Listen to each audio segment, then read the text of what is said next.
Ils ont osé, ils ont touché aux joyaux de la couronne, et vous allez voir que le braquage d'hier au Louvre n'est que la partie visible du pillage organisé de la France. On a pillé le Louvre, la galerie d'Apollon, les joyaux de la France. Bonjour à toutes et à tous, bienvenue dans ce nouvel épisode, j'espère que vous allez bien vu les circonstances. Hier, 19 octobre 2025, des professionnels entrent au Louvre en plein dimanche matin avec une meuleuse. Ils prennent les bijoux de l'impératrice Eugénie et s'enfuient en scooter. Et vous regardez BFM en boucle qui vous parle d'un casse du siècle. Vous croyez vraiment qu'en 2025, avec les lasers, les gardes, les caméras thermiques, on rentre dans la galerie d'Apollon comme dans un Franprix ? Allons. L'histoire officielle est délicieuse. Elle est écrite par un scénariste d'Hollywood fatigué. On nous dit dimanche matin, 9h30, juste après l'ouverture. Un commando de 4 personnes, masqués, des pros de haut niveau, c'est la police qui le dit. Haut niveau, ces génies du crime arrivent, apparemment avec un monte-charge, ils entrent et ils attaquent les vitrines de la galerie d'Apollon. Comment ? À la disqueuse. Oui, vous avez bien entendu. Une disqueuse, un genre de meuleuse. Le truc qui fait le plus de boucan sur terre. Dans le musée le plus silencieux et le plus surveillé du monde, le dimanche matin, pendant que des centaines de touristes sont déjà à l'intérieur. Personne n'entend rien. Personne ne bouge. Écoutez ce qu'Emmanuel Macron disait il y a tout juste 8 mois. Rien ne sera oublié. Sécurité et sûreté des collections, confort de visite des visiteurs, conditions de travail des agents, étanchéité des couvertures, des huisseries, sécurité incendie, facilité destinée aux handicapés, vidéosurveillance, génie climatique, réseaux électriques et informatiques, assainissement, j'en passe. C'est un projet tout aussi colossal. En 7 minutes, c'est le temps qu'il leur faut. Ils scient les cadenas, ils ouvrent les vitrines. Ils volent quoi ? 9 pièces. Pas n'importe quoi. Les joyaux de la couronne de France, le diadème de l'impératrice Eugénie, la parure de saphir de la reine Marie-Amélie, le collier en émeraude de Marie-Louise, le grand nœud de corsage d'Eugénie, des pièces inestimables, nous dit le ministre de l'Intérieur. Et là, premier détail cocasse, qui devrait vous mettre la puce à l'oreille. Ces pros de haut niveau, ces fantômes, font tomber la couronne de l'impératrice Eugénie. Ils la laissent là, endommagée. Pire, dans leur fuite triomphale en scooter T-Max haute puissance, ils perdent ou abandonnent 2 des 9 bijoux qui sont retrouvés par la police. Vous y croyez, vous ? Des professionnels qui utilisent une meuleuse dans le Louvre un dimanche, qui ont les mains qui tremblent au point de faire tomber le butin et qui sèment des bijoux en partant comme le petit poucet ? Ça ne vous choque pas ? Moi si, ça pue le scénario de film, ça pue l'opération de com, on nous donne du spectacle, des scooters, des bijoux. Arsène Lupin, c'est fait pour que ça vous occupe l'esprit. C'est fait pour que vous regardiez le scooter et pas ce qui se passe à côté, dans les bureaux feutrés de Bercy. Alors, si ce n'est pas un vol normal, c'est quoi ? Et pourquoi les joyaux de la couronne ? Pourquoi maintenant ? C'est là qu'on arrête de rire. Regardons la situation. Depuis 2017, qu'est-ce qu'on voit ? On voit la vente à la découpe, on voit le pillage organisé. Rappelez-vous, Aéroport de Paris, ADP, une machine à cash, un monopole, vendu, bradé. La Française des Jeux, un autre monopole, une taxe volontaire sur la pauvreté, vendu. Alstom, un fleuron industriel, l'énergie, les transports, vendu.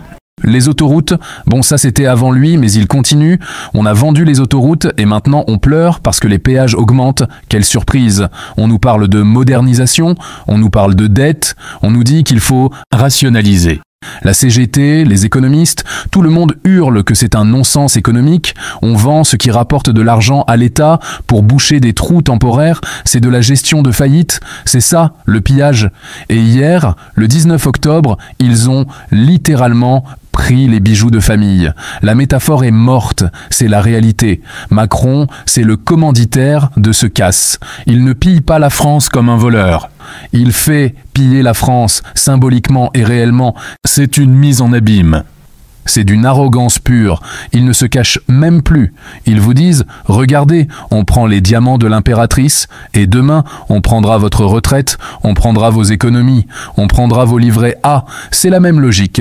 Ils vous disent « Vous pleurez pour des cailloux qui dorment dans une vitrine, mais vous ne dites rien quand on vend les barrages hydroélectriques qui vous donnent le courant. » C'est un message. Ils nous disent « Tout est à vendre, même votre histoire, surtout votre histoire. » Mais alors, pourquoi cette mise en scène grossière ? Pourquoi la meuleuse et les bijoux abandonnés ? C'est là que ça devient très très sale. Un musée comme le Louvre, la Galerie d'Apollon, c'est un bunker, c'est pas le Carrefour Market du coin. Des centaines de gardiens, des systèmes de détection de mouvement, des vitres blindées, des protocoles de sécurité qui dépendent directement du ministère de la Culture et donc de l'Intérieur. C'est l'État qui se garde lui-même. Pour qu'un vol pareil réussisse, il ne faut pas 4 types en scooter, il faut des complicités au plus haut niveau.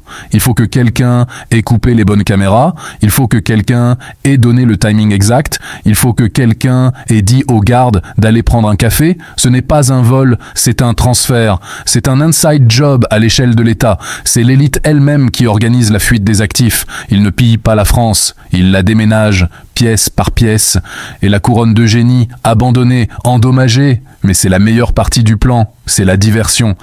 Ils ont fait un boucan monstre pour laisser la pièce principale? Non, ils ont pris ce qui était vraiment précieux, les parures de saphir, les émeraudes, des pierres qui peuvent être démontées, retaillées, et qui disparaissent du marché. Invendables, mon œil. Pas pour ceux qui les ont commandités. Un diamant, c'est un diamant. Ils ont laissé la couronne pour que les médias aient une image, pour que le peuple puisse pleurer sur le symbole abîmé. Oh là là, ils ont cassé la couronne. Pendant ce temps, les vraies valeurs, les pierres, les actifs liquides sont déjà loin. Dans un coffre à Genève ou à Dubaï, c'est exactement ce qu'ils font avec la France. Ils laissent la carcasse, la République, la démocratie, endommagée comme la couronne, mais ils ont déjà volé le moteur, l'industrie, l'énergie, l'argent. Le vol d'hier, c'est la privatisation des bijoux de la couronne, c'est tout. Rappelez-vous l'histoire. 1911, la Joconde, un certain Vincenzo Perugia, un ouvrier italien, un vitrier. L'histoire officielle nous dit qu'il s'est caché dans un placard le 21 août 1911. Le musée était fermé, il l'a décroché, l'a mise sous sa blouse et il est sorti, tranquille. Il l'a gardé 2 ans chez lui, dans sa chambre.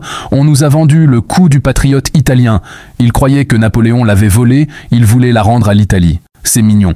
Mais la vérité, c'est que ce vol A créé la légende de la Joconde. Elle n'était pas si connue avant.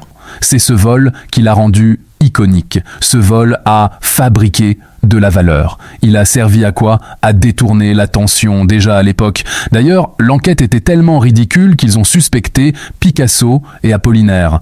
C'était le chaos. En 1911, un vol crée de la valeur. En 2025, ce n'est plus pareil. On n'est plus dans l'artisanat, on est dans l'industrie. Le vol d'hier ne crée pas de valeur, il transfère de la valeur, il la sort du système, il la dénationalise. Perugia était un peintre en bâtiment. Les voleurs d'hier sont décrits comme des pros en scooter qui font tout tomber. C'est le même principe. L'État est incapable de protéger ses trésors, sauf qu'en 1911, c'était de l'incompétence. En 2025, c'est de la complicité. C'est une privatisation sauvage. Macron, c'est le Perugia en costume de banquier. Il ne met pas le tableau sous sa blouse, il met le pays dans des fonds de pension. Historiquement, quand un empire commence à piller ses propres musées, ses propres symboles, c'est la fin. Regardez Rome avant la chute, les élites pillaient les statues pour décorer leurs villas. Regardez Bagdad en 2003, la première chose qui a été pillée, c'est le musée. Avec l'aide des forces sur place, le pillage des symboles culturels, c'est le signe que les élites n'ont plus aucun respect pour la nation qu'elles dirigent, elles n'y croient plus. Elles prennent les objets de valeur avant l'effondrement, avant de fuir dans leur jet. Ce vol au Louvre, ce n'est pas le début du pillage, c'est la fin, c'est la phase terminale. Ils font l'inventaire avant liquidation. Ils prennent les bijoux, l'or, les pierres précieuses. Pourquoi? Parce que leur monnaie de singe, l'euro, est en train de s'effondrer. Ils retournent aux fondamentaux. L'or, les pierres, des actifs intraçables. Ce vol, c'est l'État et sa clique qui font leur carton. Ils ont vendu ADP, ils ont vendu Alstom, ils ont vendu la FDJ. Maintenant, ils vendent les bijoux. Demain, ils vendront quoi? Le Mont-Saint-Michel à un fonds de pension? La Tour Eiffel à BlackRock? La grotte de Lascaux à Jeff Bezos? Ce n'est même plus une blague, c'est le programme. Non, il est temps d'ouvrir les yeux, vraiment. Ce n'est plus une question d'opinion politique, de droite ou de gauche. C'est une question de survie. Ils sont en train de vider la Maison France. Ils ont commencé par l'industrie. Ils ont continué avec nos services publics. Et maintenant, ils s'attaquent aux bijoux de famille. aux symboles, aux joyaux de la couronne. Si vous ne comprenez pas que le vol des diamants de Génie hier et la signature du traité de vente de nos barrages hydroélectriques demain sont la même chose, c'est que vous dormez encore. C'est le même pillage. L'un est spectaculaire, à la meuleuse, pour la télé. L'autre est silencieux, au stylo Mont-Blanc, à Bruxelles. Réveillez-vous. Il compte sur votre silence, il compte sur votre indignation de salon, il compte sur votre fatigue. Ils veulent que vous soyez tellement anesthésié par le casse du siècle qu'ils ont fabriqué que vous ne voyez pas le crime du siècle qui se passe sous vos yeux. Il est temps d'arrêter de consentir à notre propre dépossession. Alors, récapitulons. Un vol impossible au Louvre, hier. Des pros qui font tomber le butin. Une mise en scène digne d'un film. Une synchronicité parfaite avec le pillage économique et industriel du pays, mené par ceux-là même qui sont censés le protéger. Ce n'est pas un cambriolage, c'est un déménagement, c'est une signature, c'est la privatisation ultime, celle de notre histoire. La vraie question n'est pas « qui a volé les bijoux de la couronne ?» La vraie question est « que vont-ils prendre demain, votre compte en banque ?» Dites-moi dans les commentaires si vous croyez à cette version. Est-ce que pour vous aussi, le lien entre ce vol à la meuleuse et le pillage en col blanc de la France est évident ? Balancez tout. Et si vous n'êtes pas encore abonné, c'est le moment, vraiment.